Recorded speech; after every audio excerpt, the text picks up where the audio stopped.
Hi, this is Mike from Stagecoach Road Vintage Sewing Machine, and this is your pretty Penncrest sewing machine.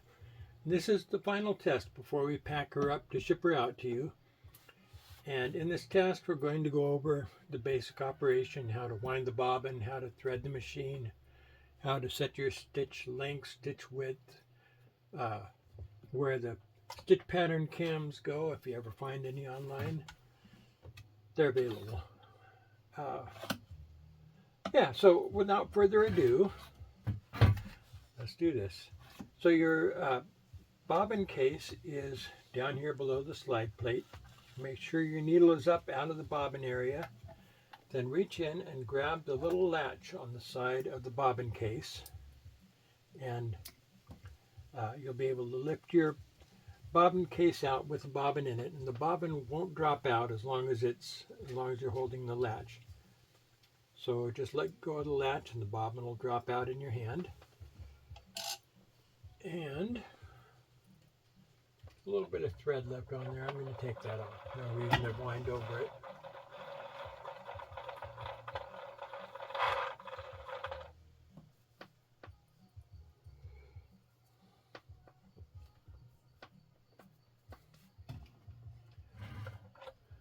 So your bobbin winder is up here on top of your machine. And the way it works is you put your bobbin on the bobbin winder and press a little finger in. And this little finger goes inside the bobbin through the side.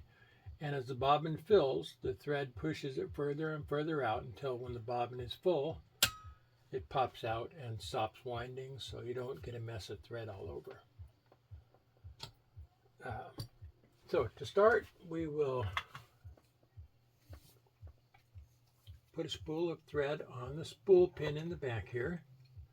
Let's see, where's your bobbin tensioner?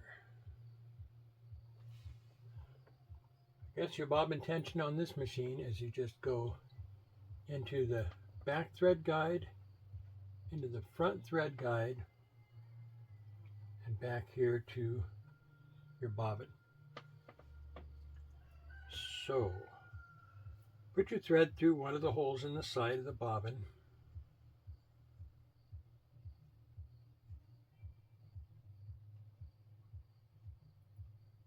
And hold it with your finger while you put several wraps on the bobbin just to hold the thread in place while you wind.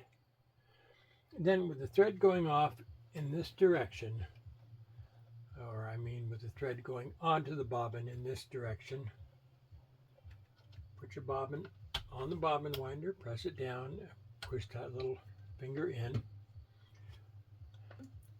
Then decollect your machine by turning the chrome knob in the center of the hand wheel towards you, an eighth of a turn or so until you feel it hit its stop. Then the hand wheel can spin and wind your bobbin without making the rest of the machine cycle. So give it a little gas, no reason to go fast.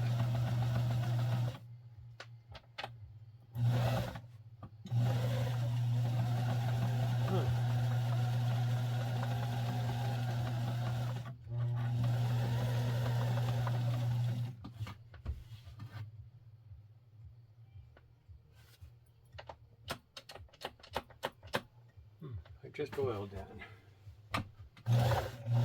Okay. Yeah. All right, that's plenty of thread for our test.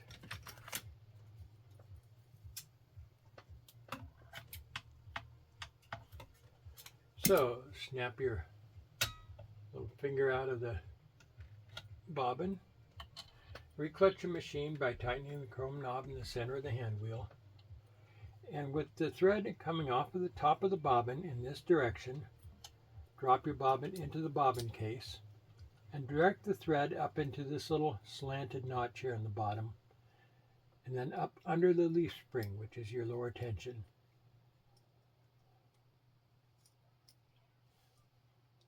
Then with this finger here pointing up, hold on to the latch and push it onto the pin in the center of your hook down here below the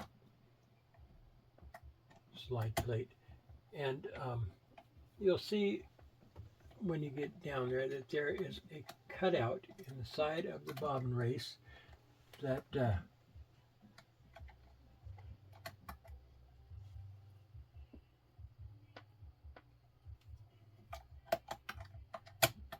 corresponds to that little finger that sticks up.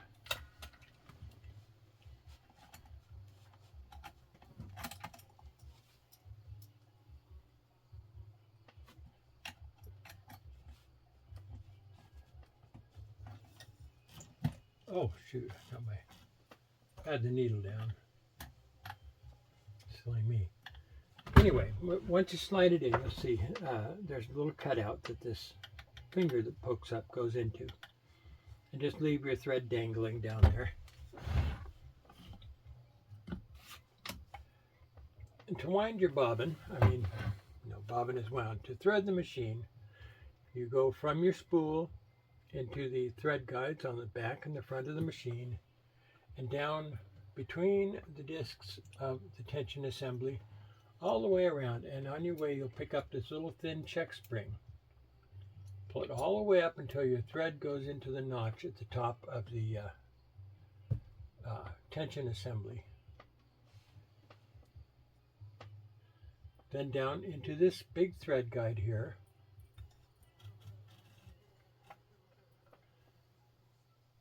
And through the take-up lever, which is this thing that goes up and down from the right towards the left. Then down, catch that thread guide again, catch this little thread guide down on the needle clamp, and then through the eye of the needle from the back of the machine towards the front. And I'm going to cut a nice fresh end on here because it's much easier to thread the needle if there aren't little frayed ends sticking out.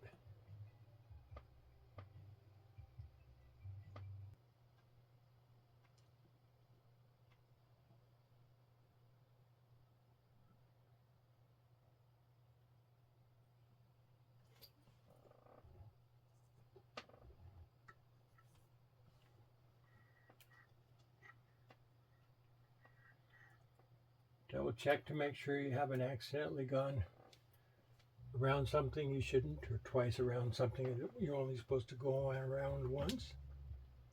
Then holding your needle thread loosely in your, holding your needle thread loosely, turn the hand wheel towards you one full revolution, and the needle will take the thread down where the hook will pick it up, wrap it around the bobbin, and bring up your lower thread.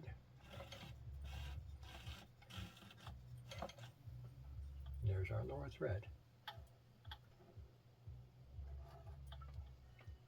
Go between the toes of the pressure foot to the back of the machine, and we're ready to sew.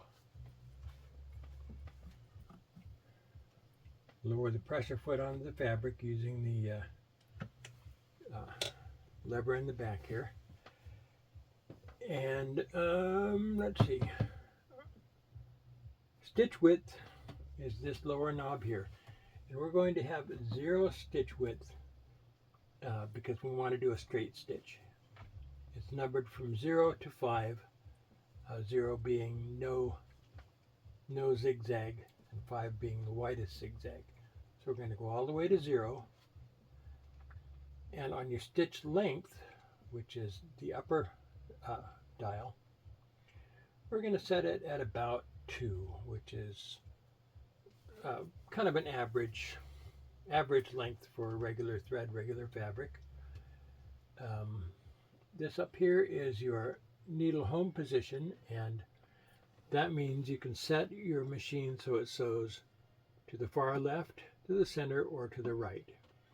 And I'm not a seamstress, but as far as I know, that's just for decorative top stitching, that sort of thing. I usually leave it in the center position.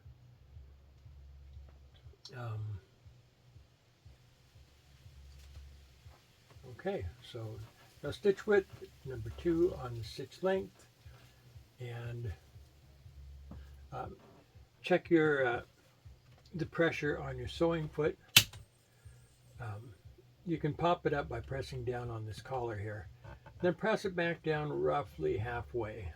And that's kind of average pressure on your fabric. You may want a little less for delicate fabric, a little more for heavier fabric. And here we go. Give it a little gas and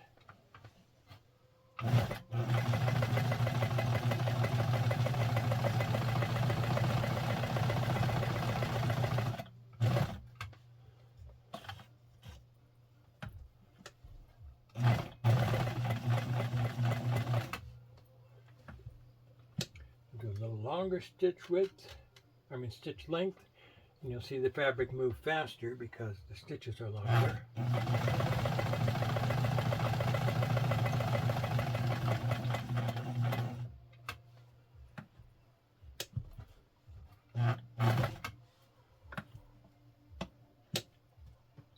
Now I'm going to give it some stitch width down here, and that'll make it zig and zag. I'm going to take it up to, I'll go all the way up to 5.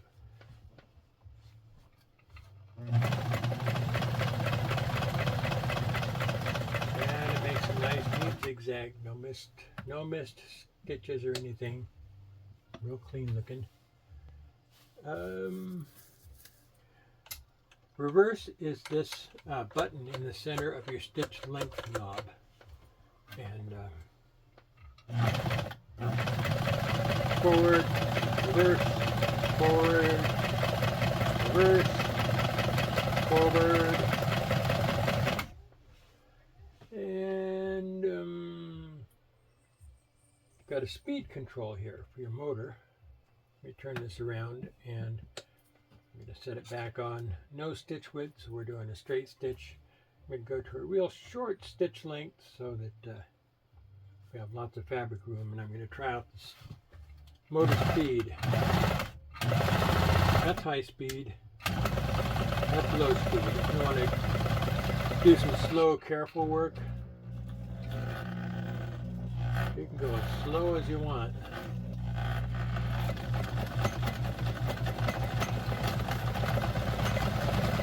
That's about as fast as it goes on low speed.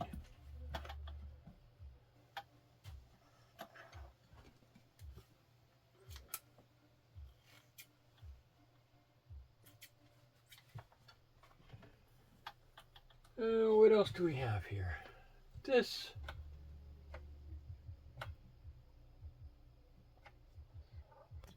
has to do with the buttonhole setting, and I don't have a user manual for this, but I'll look in my library and see if I have a virtual one that I can send to you. But I believe that the stitch, I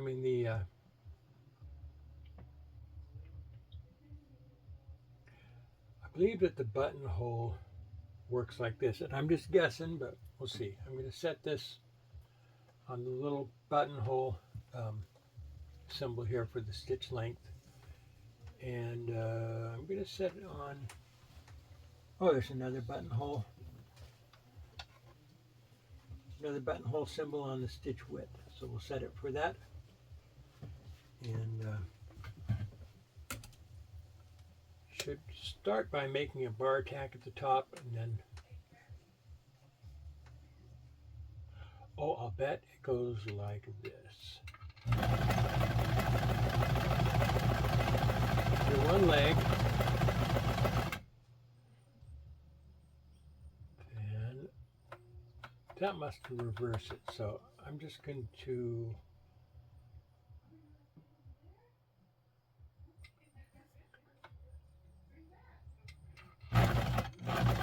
okay, I think that just made the bar tack at the bottom.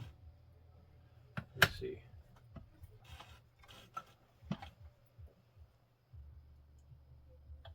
Well, you probably have to do a little bit of practice on making buttonholes, but for the bar tack, I'm going to just go a little wider. Make a couple stitches across the bottom. Then I'm going to go back to the buttonhole symbol, and I'm going to push.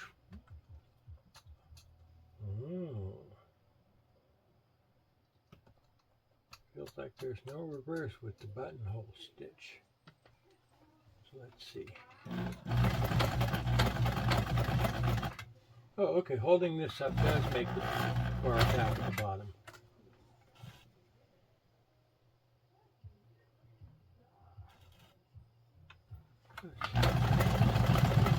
Yeah, I guess that's all it does.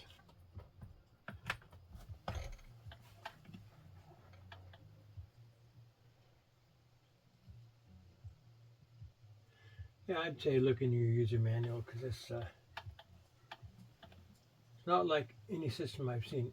Made the right side of the buttonhole and the bar tack real nice, but I'm not sure exactly how you're supposed to get back up the other side.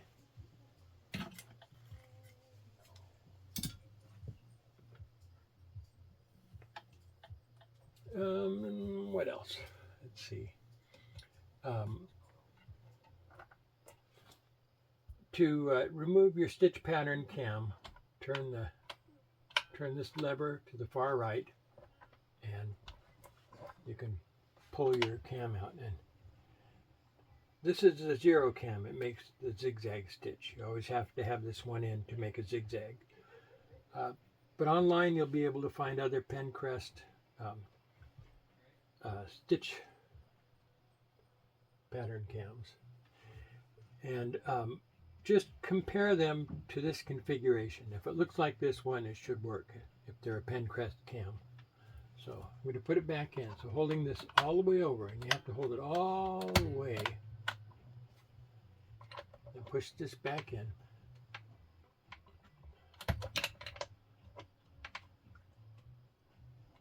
Oh, there's a keeper pin here somewhere at the top. Okay, there we go. When you push this over to the right, you'll feel it's spring-loaded at the very end. And what that does is it moves the little cam follower back away from the cam so you can slide your cam in. And when you let it go, the cam follower goes back and it follows the little bumps on the pattern cam. And that's what makes the needle bar move back and forth to make your various stitch patterns. Oh, chicken just laid an egg. This is your upper tension. And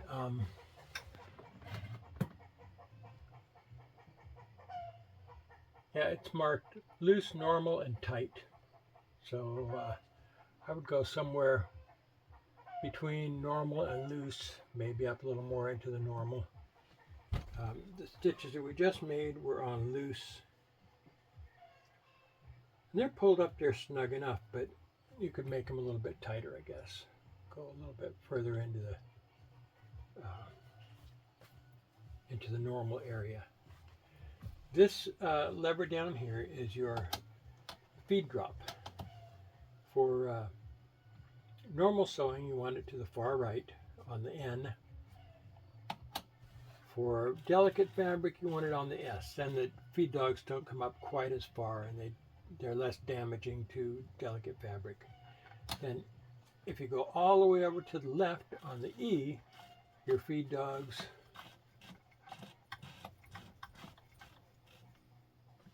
are not supposed to come all the way up.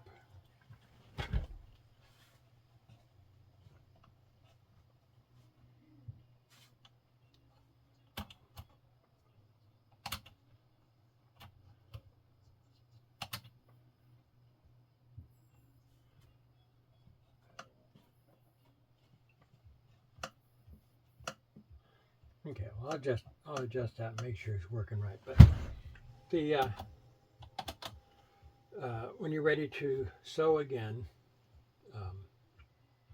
after whatever operation you do with the feed dogs down, like if you're doing mending, you want to move the fabric by yourself, or if you're doing machine embroidery or quilting or something and you want to be the one to move the fabric, you put this lever all the way over to the far left, and you're in control.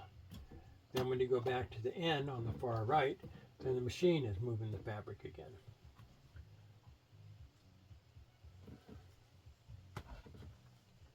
It looks like that's about all there is. Oh, light switch is on the back side of the machine here. It's just a twist switch.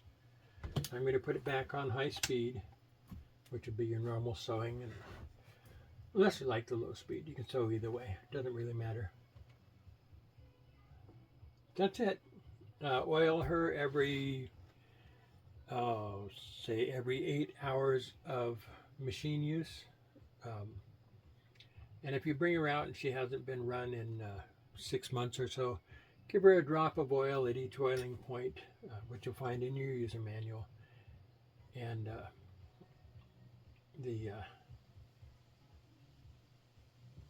because the oil evaporates over time. So if it's sat for 6 months to a year, make sure that you put a drop of oil in each oiling point, because oil is important. That's what keeps the parts from grinding against each other. Normally they should be sliding on top of a thin film of oil. There's a funny little red mark down here, which is your double needle mark. And if you happen to use a double needle, and again, that's for decorative top stitching, where you can run 2 threads at the same time through 2 separate needles. You turn your knob to that little symbol, or anywhere below it. This little red area is your double needle area. But you don't want to go any wider than that, because if you go wider than that, there's a good chance of your needle hitting the edge of the needle hole and breaking the needle. So I'm going to leave it on straight stitch. Stitch length is going to be set for 2. The needle is going to be in the center home position and on high speed. Light switch will be on. And during shipping, this might get changed, because all it takes is a touch on that thing to take it out of, to take all the pressure off of the sewing foot. So make sure that's pushed down about halfway. And that's about it. Use good quality thread. Cheap thread is no savings in the long run. Change your needle if it gets dull. That's about it. Oh, and I'm going to take off the spool pins and tape them to something, because otherwise they're liable to get broken in the shipping. They're just plastic. And if they do get broken, it's not a big deal. You just go online and find them. Probably be $1 or less. So that's it. We are Stagecoach Road Vintage Sewing Machine, and we restore worthy sewing machines. And if you've come to this video from somewhere else on the internet, we are on Stagecoach Road out in the Coast Range of Oregon. So we are stagecoachroadsewing.com. And if you come out to the website, you'll find some nice machines there available for sale, and also information on how to get your beautiful machine to us to be restored. Again, that's stagecoachroadsewing.com, and we'll see you there.